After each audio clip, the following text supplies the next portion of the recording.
And welcome back to Electric Bike Mark. On this video I'm going to be riding the ENGWE L16. This is a 16-inch fat tire e-bike, and we're going to hop on and ride in just a moment. But first I want to talk about today the situation going on with a massive market crash is impacting low-cost generic lithium battery and e-bike brands on Amazon. This collapse is driven by a stark financial misalignment, a steep 25% U.S. Section 301 tariff hike on non-EV lithium-ion batteries stacked alongside other compounding duties. This has forced these budget direct-to-home or direct-to-consumer D2C brands into a corner where they can no longer afford to operate or honor their customer warranties. The layout below explains, and I'm going to read it to you, how this tariff fallout triggers the collapse of generic battery brands. The 82% stacked tariff wall. The nominal 25% lithium battery tariff is just one layer of a much larger import tax penalty.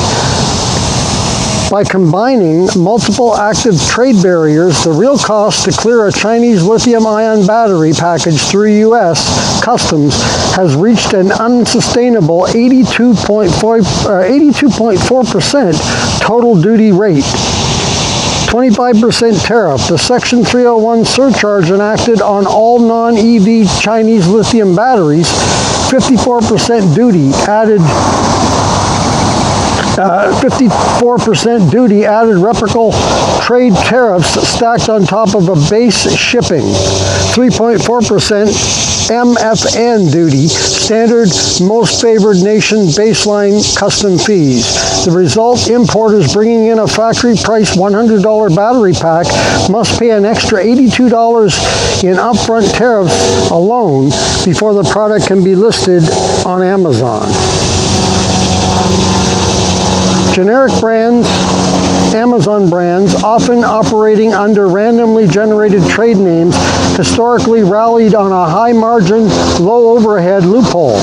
They shipped identical factory parts using Amazon's Fulfillment by Amazon, FBA, network, avoiding local warehouse fees or specialized customer support divisions.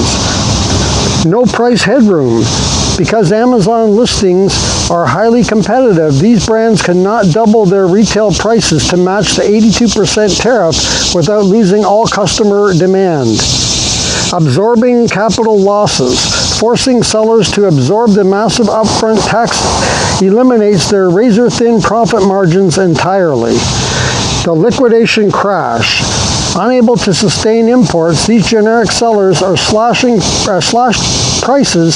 pricing on current inventory to undergo emergency estate sale liquidation before abandoning the market entirely.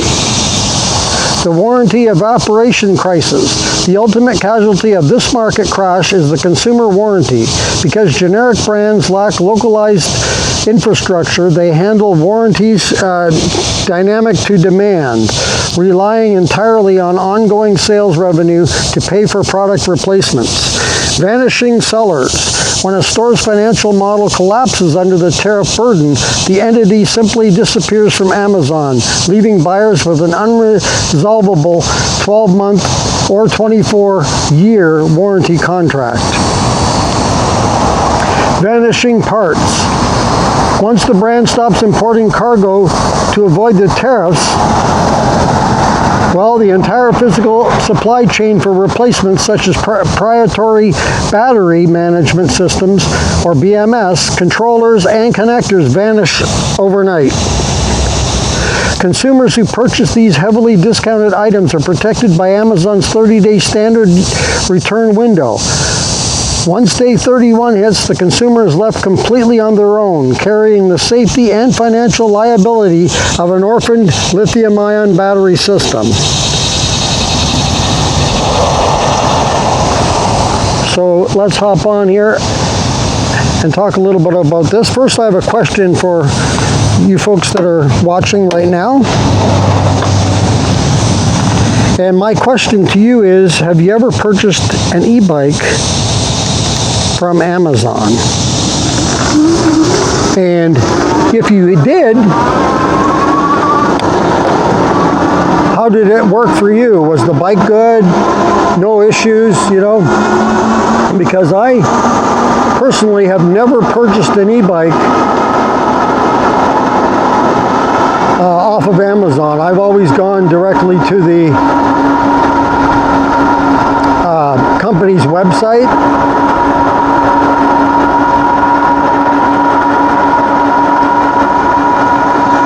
But yeah, we're going to see there's a lot of problems with Amazon right now. First of all, some states are not even allowing you to buy a bike from Amazon. And secondly, as we clamp down on these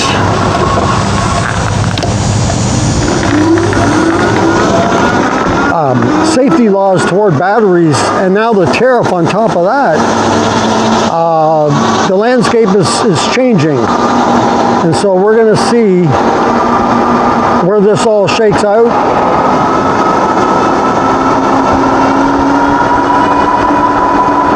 By the way, if you're looking to buy this particular bike or any bike, if you're looking for an e-bike, I do have links for several bikes in the description, and there's also discount codes in there as well. This bike is the first bike I've ever owned that's a 16-inch tire, and I really like this one. It gets around pretty good, and if you're a shorter rider having issues with trying to find a bike that, you know, you can actually handle without it being too big for you, this is probably it. Oh, let's see if I can make this light. I want to go straight.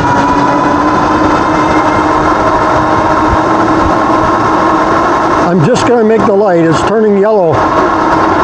This bike can go faster than 20, but I have it, look at it climb the hill and hardly lose any. Well, it's losing a bit there now, but I did not unlock it, but you can unlock this bike to 28. I just kept it at 20.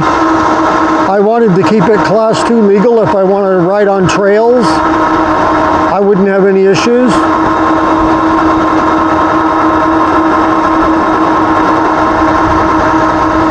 We're going to go up some more hill up ahead, but yeah, I've never personally purchased an e-bike, but I am curious if you have, because I think a lot of folks have actually purchased off of Amazon.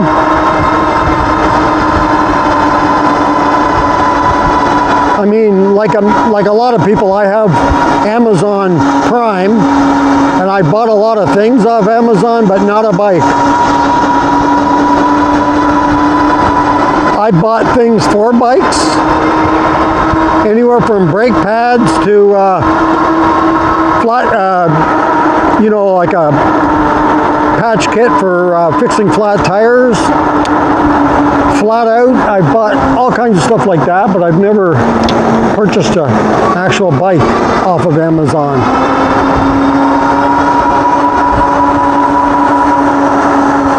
Let me know your thoughts on this company's dropping by the wayside on Amazon due to additional tariff charges, and they just can't, their margins are too razor thin as it is, and there's no way they can absorb any more, and customers aren't going to pay it. Are you, first of all, are you surprised? And how do you feel about this? Does it matter to you? It doesn't bother me personally because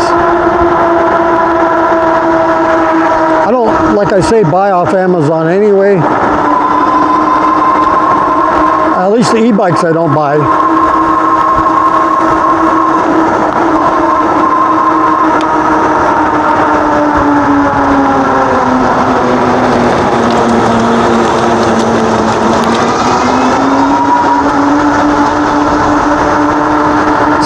Gets around pretty quick, gets up to that 20 miles per hour pretty fast.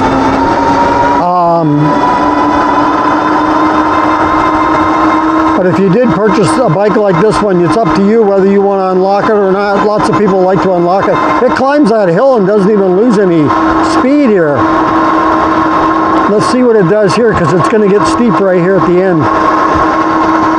It's just pinned right at 20 miles an hour. I've got it full throttle. Pretty impressive. That is impressive.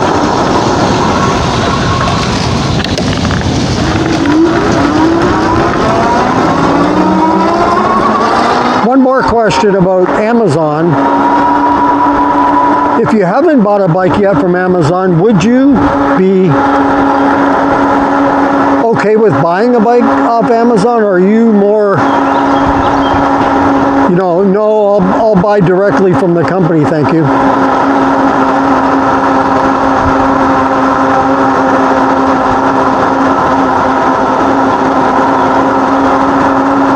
Now this particular version of the ENGWE L16 has a dual battery. I'm not sure if I'm going to be able to trigger this light or not. It's got the dual battery. You can get a single battery version. The dual battery is a 23 amp hour along with the 50 or 18 amp hour, which comes with the standard one battery bike, but the dual you get an extra 23 amp hours, which gives you 41. That's a lot. If this light doesn't trigger in a moment, there we go.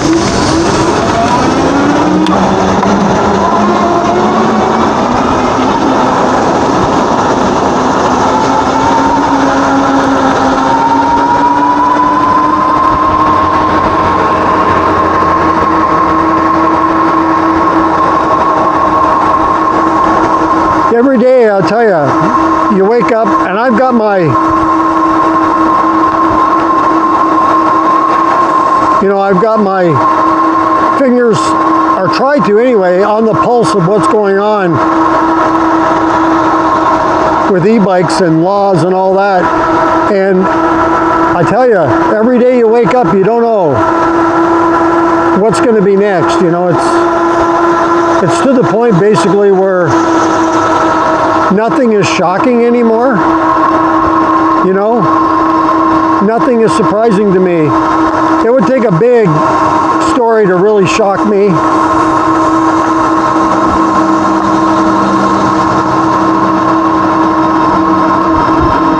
And it's just waves. I tell you, every day almost every day it seems like, maybe it's not that much, I'm exaggerating a little bit, but there's a lot of laws, one state to the next, to counties, and then banning sales from Amazon or Walmart and things like that. I mean, I would say this, if you're interested in getting a faster bike, and you don't care about the laws, I would recommend buy it now. Don't wait, because they're going to lock this thing down. It's like where you can't even get a bike. You know, especially one if you want to go above 28. Even to get to 28, it may become difficult to do. So if you've got a bike that's quicker and you really like it, hang on to it. And if you don't have one yet, but you want to get one, get it now. Don't wait, because I don't know where this is heading for sure. I mean, one day I get pulled in one direction thinking it's going to go this way, then the next day though it can go a different direction, and I'm thinking, wow, no, I didn't see that coming, you know, kind of thing. But I still think that we're getting to the point where I could see where we lose the throttle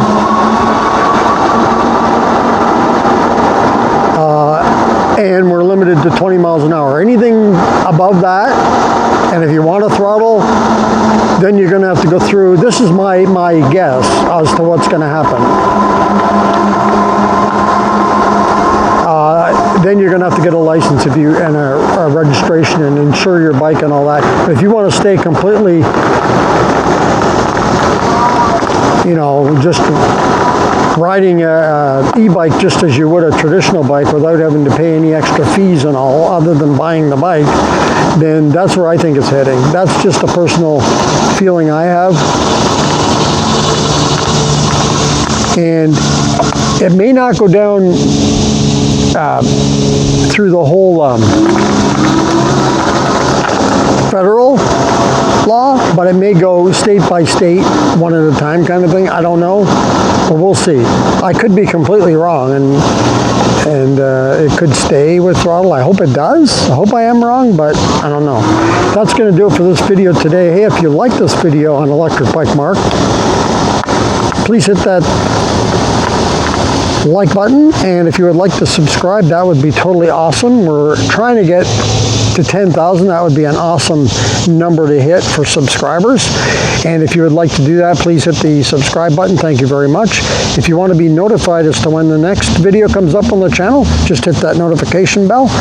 And if you want to leave a comment on this video or any other videos that you've seen on the channel, go ahead and leave that in the comments below. Again, thank you for joining me on this video, and until next time, be safe everyone, enjoy your e-bikes, and keep your wheels on the road. See you later.